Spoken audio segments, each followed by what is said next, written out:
Assalamualaikum warahmatullahi wabarakatuh. Perkenalkan, nama saya Wanda dengan stambuk 120200093 dari kelas B1.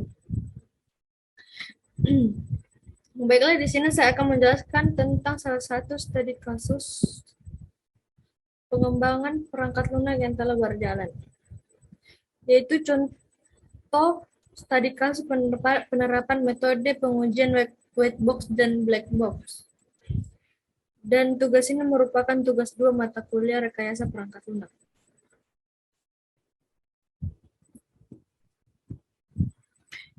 Yaitu judulnya Rancangan Bangunan Aplikasi Sistem Kontrol Perkuliahan Menggunakan Metode Prototype dan Pengujian Black Box, studi kasus Fakultas Teknik dan Sains Universitas IBN Kaldu. Dan untuk mempersingkat waktu, saya akan menjelaskan studi kasus tersebut. Tujuannya yaitu penelitian ini bertujuan untuk merancang dan membangun aplikasi sistem kontrol perkuliahan berbasis web yang diintegrasikan dengan aplikasi sistem informasi yang sudah ada, yaitu SIAK. Metode pengembangan sistem yang digunakan dalam penelitian ini adalah prototype dan black box testing, yang digunakan untuk tahap analisis, perancangan, dan uji coba sistem. Metode penelitian. Metode penelitian pada penelitian ini menggunakan metode prototype pada pengembangan aplikasi kontrol perkuliahan berbasis web. Metode prototype yang digunakan terdiri dari komunikasi, perencanaan, perancangan, implementasi prototype, evaluasi, dan pengujian. Implementasi dan pengujian perangkat lunak. Yaitu pertama, pengujian black box pada halaman lajin dosen. Berikut adalah contohnya.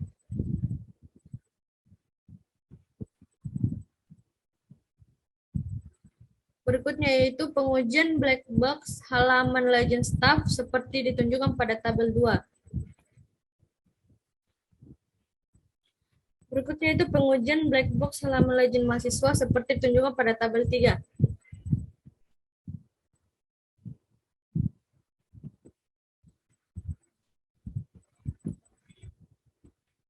Kesimpulan. Berdasarkan hasil dari pembahasan diperoleh kesimpulan bahwa penelitian ini berhasil membangun aplikasi sistem kontrol perkuliahan yang terintegrasi dengan sistem SIAK melalui pengembangan metode prototype. Hasil rancangan yang diperoleh berupa konteks, diagram, use diagram, aktivitas diagram, dan database.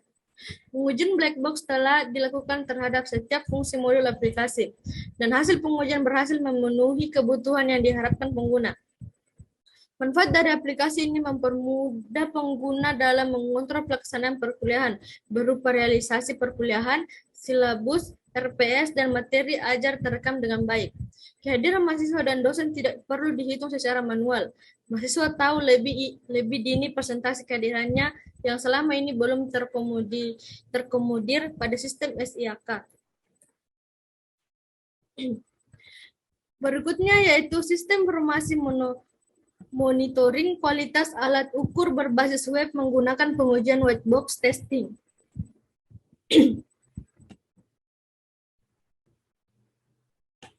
Tujuannya itu membangun teknologi sistem informasi alat ukur yang terintegrasi dengan database diharapkan menjadi solusi untuk berbagai masalah di atas guna untuk mencapai efektivitas maupun efisiensi perusahaan.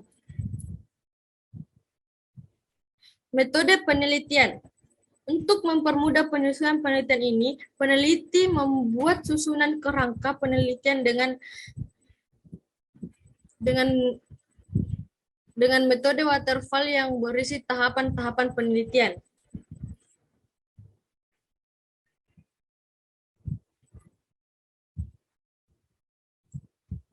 Metode penelitian. Pengumpulan data dalam penelitian ini akan melakukan persiapan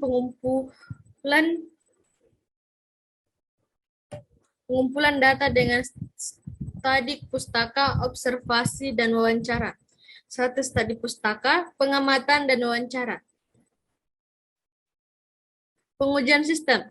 Pengujian sistem white box testing adalah pengujian detail dari perancangan dengan cara kontrol struktur desain program dilakukan secara prosedur serta testing dibagi menjadi beberapa kasus. Metode white box testing mengacu dengan software ketika menghasilkan output dan juga berdasarkan kode program yang telah dibuat. Contoh pada tabel 3 yaitu program menampilkan hasil kalibrasi alat ukur.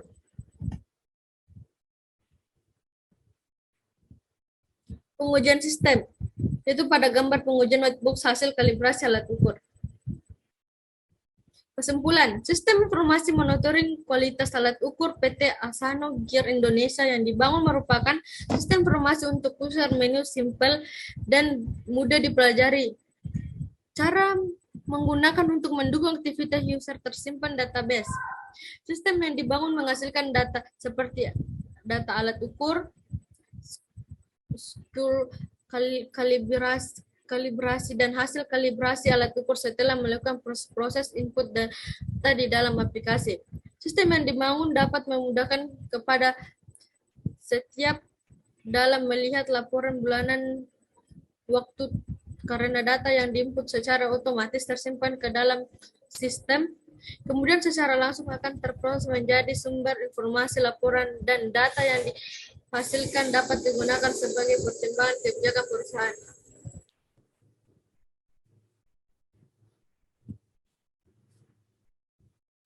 Baiklah, itulah penjelasan saya dari studi kasus rekayasa perangkat lunak, black box dan white box. Kurang lebihnya mohon dimaafkan. Wassalamualaikum warahmatullahi wabarakatuh.